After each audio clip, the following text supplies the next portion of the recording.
Back when I was 17, my first real girlfriend texted me one night to be like, "Parents are on a date night. Come over and we'll have the place to ourselves." Yep, the text that every young man waits for, the one that makes everything around you glow in gold while you hear the voice of God saying, "My son, you have been chosen. Now go forth and multiply." I've been planning on a night of Modern Warfare 3 with the boys, but within minutes, I was in the shower scrubbing the enamel off my teeth in order to become a little mint, drowning myself in cologne and raiding my brother's rubber stash for an entire platoon's worth. I remember texting her like, "Want me to bring anything over? I got a few Red Barons."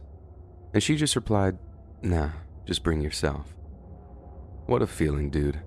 Girlfriend is home alone and all she wants delivered is me. So I rushed to finish off getting dressed, spent like 5 straight minutes in the mirror making sure I look fresh and clean. So fresh and so clean. And then I was ready to go. The walk over to my girlfriend's place took like 20 minutes, so from the time of getting the text to me actually arriving, couldn't have been any more than an hour. She had one of those long driveways too, not like some southern manor house or anything like that, but enough so you got a long look at the house as you were walking up to it. Then right as I'm about halfway up the driveway, I see someone walking through one of the upstairs bedrooms who was definitely not my girlfriend. I stop dead in my tracks, look up at this guy, and I've got this weird mix of anger and confusion and just utterly feeling a little bit heartbroken.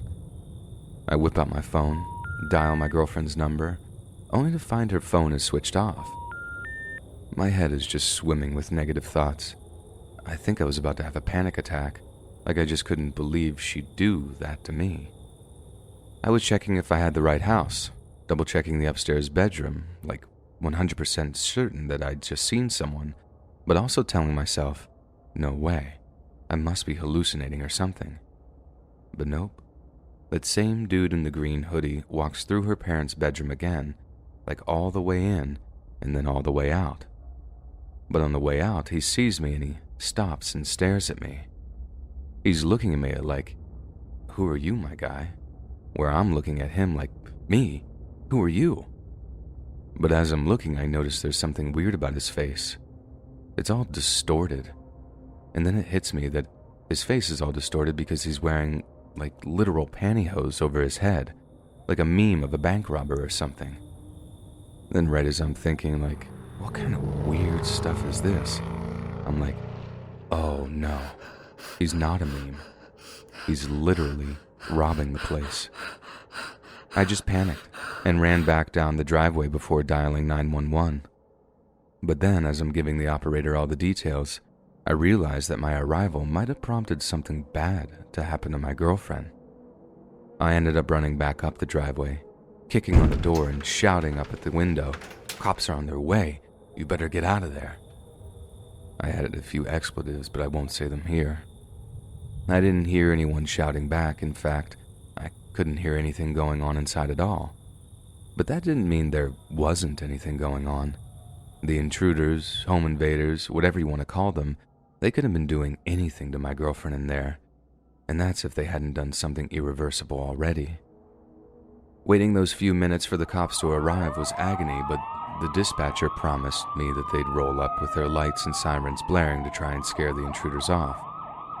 We later found out that worked like a charm, but no one realized that until we were inside and my girlfriend was safe. She was scared to death, but she was okay, and it turned out that my timing had been absolutely impeccable. The 2 guys that broke in through the rear door of the house had only just tied her up in her bedroom and were right in the middle of ransacking the house when I showed up. And yes, they were actually wearing pantyhose. Seems kind of ridiculous, but the cops told me it's the smart choice for home invaders, I guess. You get pulled over with a ski mask in your passenger seat in Florida, questions are going to be asked. But a pair of pantyhose, you could just shrug it off and say, "Oh, that's just Mima's laundry day," or something, and there's no probable cause. Needless to say, when the cops left, we were way too shaken up for any alone time, and my girlfriend was in no mood to hang out at a place that had just gotten broken into, so we ended up going back to my parents' place to hang out. Nothing in the way of privacy, so I didn't get the explosive evening I'd been hoping for, but still, it was just cool to have been the one to have saved her, as she put it. I didn't save anyone. Those dudes only bailed when the cops showed up, but still, you can bet I took all the credit she wanted to give me. We ended up dating until maybe our sophomore year of college. After that, neither of us could handle the distance, but we still keep in touch, and I'm pretty sure our little post-relationship friend status is rooted solely in that mild shared trauma of having confronted a pair of home invaders together.